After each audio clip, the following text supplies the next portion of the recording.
Rela jual saham demi meeting 3 jam. Ini alasan kenapa investasi itu personal. 6% itu juga gue nggak lihat sebagai 6%.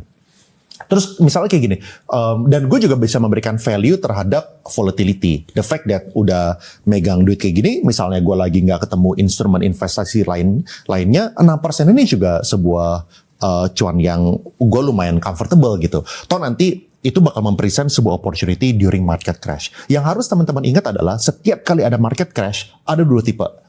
Ada tipe orang yang tiba-tiba miskin, sama ada tipe orang yang tiba-tiba kaya.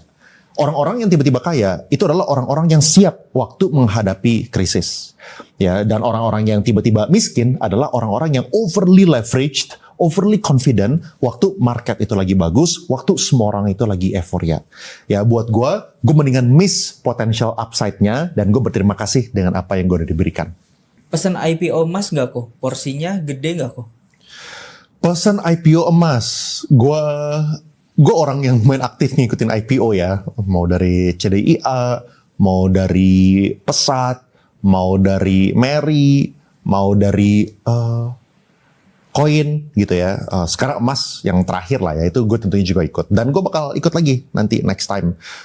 Tentu yang kita tunggu semua lah ya, Gria Idola, kita butuh pantau kayak gimana video, kita pengen lihat Superbank, kita lagi pantau. Dan kita lagi tunggu. IPO emas gue ikut. Ini gue share screen sedikit ya, gue sedikit cerita perjalanan emas. Sebenarnya lumayan seru perjalanan emas. Ini emas ya. Jadi gue ikut partisipasi di emas dan kita kan cuma dapat berapa ya? 2% atau berapa gitu, gue lupa ya. Pokoknya single digit persen lah, gak gitu tinggi di sini. Abis itu waktu arahan pertama gue tembak nih, ya 3.600 gue tembak.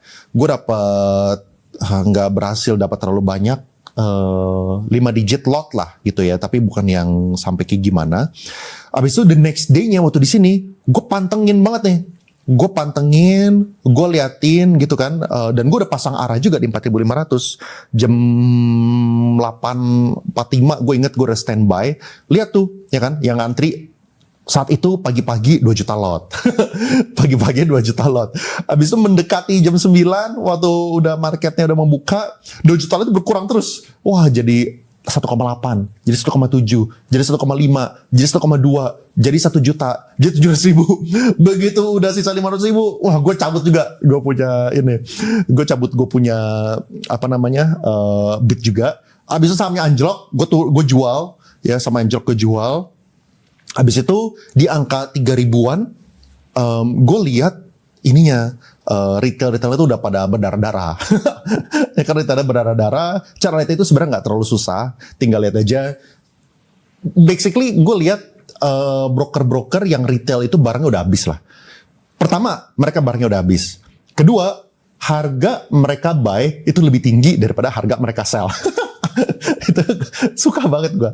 Jadi abis itu gue lihat kalau misalnya yang emas ini jujur gue kombinasi antara apa yang gue belajar dari Hengki dengan fundamental yang gue punya gitu, fundamental understanding yang gue pegang. Jadi waktu itu kan udah lewat cerita BRMS. Jadi kalau misalnya teman-teman ngikutin BRMS ya, BRMS itu tuh baru melewati sebuah mereka tuh baru masuk ke indeks gold, namanya itu GDX sama GDXJ. Itu tuh di bulan September gara-gara ada perubahan aturan di GDX sama GDXJ, makanya BRMS itu masuk. Nah, jadi tesis gue kalau misalnya gue hitung-hitung, emas itu harusnya bisa masuk ke GDX dan GDXJ. Yang paling early seharusnya GDXJ dulu lah. Yang J itu artinya junior ya, itu lebih gampang untuk masuk kriteria itu, relatively lebih gampang terpenuhi dibandingkan yang GDX. Dan bahkan menurut gue waktu ini ya, itu tuh